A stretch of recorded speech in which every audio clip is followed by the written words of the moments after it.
Catch है ना। हाँ। तो hello everyone, welcome back to my new blog और स्वागत है आपका फिर से एक नए ब्लॉग में। और आज है बच्चों की छुट्टी, पता नहीं किस चीज़ की छुट्टी है, रोज़ रोज़ छुट्टी होती रहती है। तो आज मैं बना रही हूँ आरवनी के लिए ब्रेड पकोड़े। तो ये मैंने यहाँ पर आलू की पिट्ठी बना लिया, ये मेरे ब्रेड हैं। तो अब मैं इनके बनाऊँगी ब्रेड पकोड़े फटाफट से बच्चों के लिए। तो चलिए शुरू करते हैं आज का ब्लॉग। आरवनी के लिए मस्त मस्त ब्रेड पकोड़े। तो किस किस को ब्रेड पकोड़े पसंद है कमेंट्स में ज़रूर बताएं। हर चीज़ में मिलावट बहुत चल रही है, तो जितना संभव होता है, जितना कर सकते हैं, कोशिश करते हैं कि ये मिलावटी चीज़ें थोड़ा सा कम खाएं। आप कैसा भी रिफाइंड ले लो, कुछ भी ले लो, लेकिन जो घर के तेल में बात होती है ना, वो इन रिफाइंडों में नहीं होती है। तो मेरा तो ऐसा ही मानना है कि रिफाइंड से घर का तेल अच्छा होता है। कौन कौन ये बात मानता है कमेंट में ज़रूर बताएं।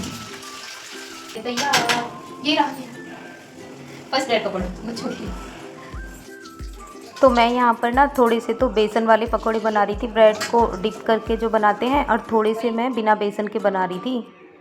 तो फिर आरव आ गया तो कहने लगा कि दोनों तरह के बना दो। तो उसी की तैयारी में मैं यहाँ पर लग रही हूँ। और देखिए मेरा जो आज सुबह का जो नाश्ता था ना ब्रेड पकौड़ा का, उसमें काफ़ी लेट हो गया। तो देखिए कुछ इस तरह के मेरे ब्रेड पकौड़े बन गए हैं। तो यहाँ पर आरव ने स्टार्ट कर दिए ब्रेड पकौड़े खाने। और जो ये छोटा वाला बंदर था ना, ये नहीं खा रहा था, इसका भी मन नहीं था। तो मैं आरव से पूछ रही थी कैसे बन रहे हैं। तो आरव का तो पहले से ही मन था ब्रेड पकौड़ा का, तो वो तो अच्छे बताता ही, लेकिन ये नहीं खा रहा था। इसको मैं काफ़ी बोल रही थी। फिर मैंने सोचा बच्चा है, छुट्टी है, जब मन होगा तब खा लेगा। और यहाँ मेरे रसोई में और यहाँ पर ब्रेड पकौड़ों के लिए ना आलू की पिट्ठी बच गई थी, तो मैंने वो बेसन में लपेट कर ऐसे ही बना दिए। ये वाले 4 बन गए हैं और बाकी सब ने खा लिए। अभी 4 ब्रेड पकौड़े बचे हैं। अभी इसके पापा आने वाले हैं, उनको भी खिला करके फिर 2 वो खाएंगे। तो मैंने यहाँ पर करे हैं अपने बर्तन फटाफट से साफ़, क्योंकि इतने सारे बर्तन हो गए थे। और उसके बाद मुझे दूध चलाना था, बहुत सारा मेरा दूध भी पड़ा था पीछे पतीली में। तो मुझे मशीन भी लगानी थी दूध की। अभी मुझे समझ में नहीं आ रहा था, इतना काम हो रहा है कि कहाँ से शुरू करूँ और कहाँ से ख़त्म। फिर मैंने बर्तन साफ़ करके अच्छे से फिर मैंने भी नाश्ता करा है। मैंने भी ब्रेड पकौड़े ही खाए हैं यहाँ पर। और मैंने एक ही पकौड़ा लिया, क्योंकि मुझे ब्रेड पकौड़े ज़्यादा अच्छे नहीं लगते। मतलब अच्छे तो लगते हैं, लेकिन मुझे नुकसान करते हैं ये सारी चीज़ें ना थोड़ी सी, तो मैं कम ही खाती हूँ। मैं नाश्ता कर 2 मिनट शांति से बैठी थी कि मुझे याद आया कि अरे बाप रे, अभी तो मेरे इतने सारे कपड़े पड़े हैं सुखाने के लिए।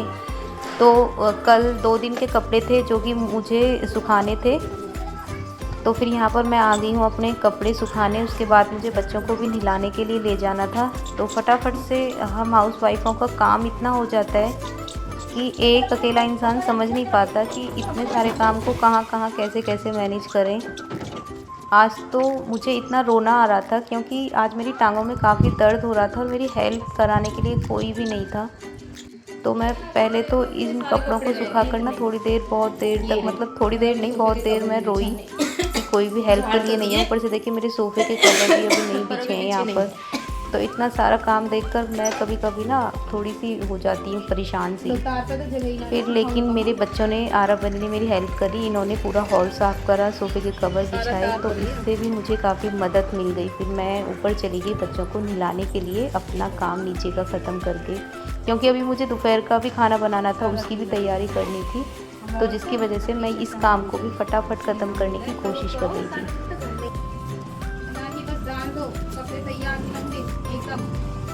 Automatic machine.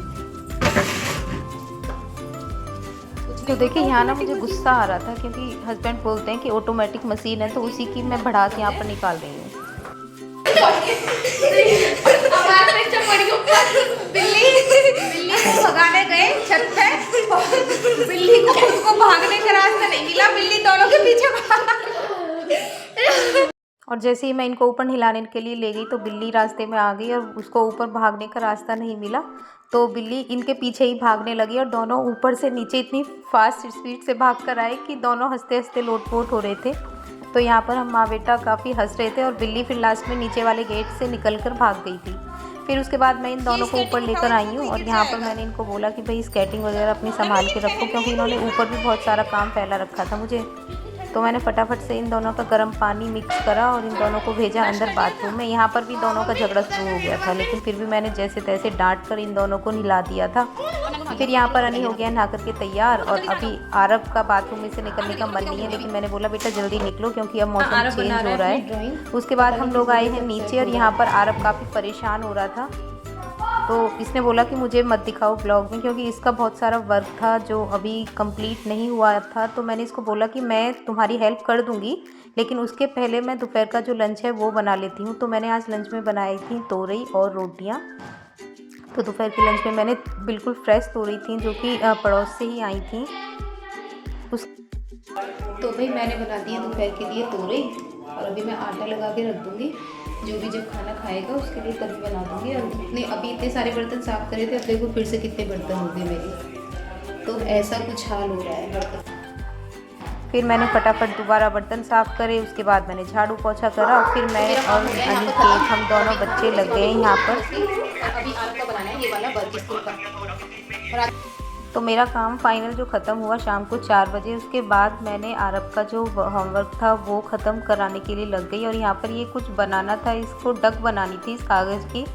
हम दोनों ने बहुत कोशिश करी इसको बनाने की, लेकिन ये हमसे नहीं बनी। फिर मैंने बोला कि इसको पापा बना देंगे, एक तरफ रख दो, अगर इसके अलावा जो दूसरा वर्क है बहुत सारा उसे दे दो। तो इसका ड्राइंग का काफ़ी वर्क हो रहा था, तो इसको बनाने थे, कुछ कलर्स भी करने थे। तो मैंने बोला कि पहले इसमें हमने बहुत दिमाग माथा पच्ची करी, लेकिन हमसे ये डक नहीं बनी कागज़ की।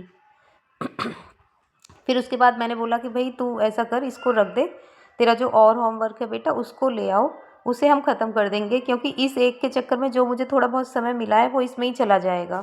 तो अभी हम सब कर रहे हैं आरब की हेल्प। कलर बुक थी उसमें हमने तीनों लगे हुए हैं माँ बेटा, अनी ने भी कराया, तीनों क्योंकि अभी इसको ना कल ये सबमिट करनी है, और कलर के लिए बहुत सारे पेपर बचे हुए हैं। भी बनाने थे, पेपर और मतलब बहुत सारी ये ड्राइंग थी की जिसमें ड्राइंग बची कलर हुई है करने मतलब। थे। लेकिन ये काफ़ी मतलब आप देख ही रहे होंगे कि कितनी इसमें बारीकी से काम है कलर्स का। तो इसमें ही हम तीनों को काफ़ी टाइम लग गया था कलर करने में। कुछ और भी ड्राइंग थी जो मैंने इसकी कंप्लीट कराई। उसके बाद इसके चेहरे पर थोड़ी सी स्माइल आई जब इसने देखा कि हाँ अब मेरे साथ मम्मी मेरी हेल्प कर रही हैं। फिर यहाँ पर हम कलर के साथ साथ थोड़ी सी मस्ती भी कर रहे थे, और कुछ रील्स भी मैंने शेयर करी हैं यहीं पर बैठकर इसी ब्लॉग से। फिर हमने इसकी जो ड्राइंग बुक थी उसका काम कंप्लीट कराया। बेटे ने स्माइल करी तो मेरी भी सारे दिन की थकावट दूर हो गई उसकी एक स्माइल देखकर। तो किस किस के साथ ऐसा होता है कमेंट्स में ज़रूर बताएं। कलर मैंने करे हैं, आरब ने और अनी ने, हमने मिलकर कर दिए हैं कलर, और आज का जो वर्क है वो हो गया है आरब का ख़त्म। तो इसी के साथ मैं इस ब्लॉग को कर रही हूँ यहीं पर टाटा बाय बाय। मिलते हैं फिर से एक नए ब्लॉग में, तब तक के लिए गुड बाय, राधे राधे, जय श्री कृष्णा।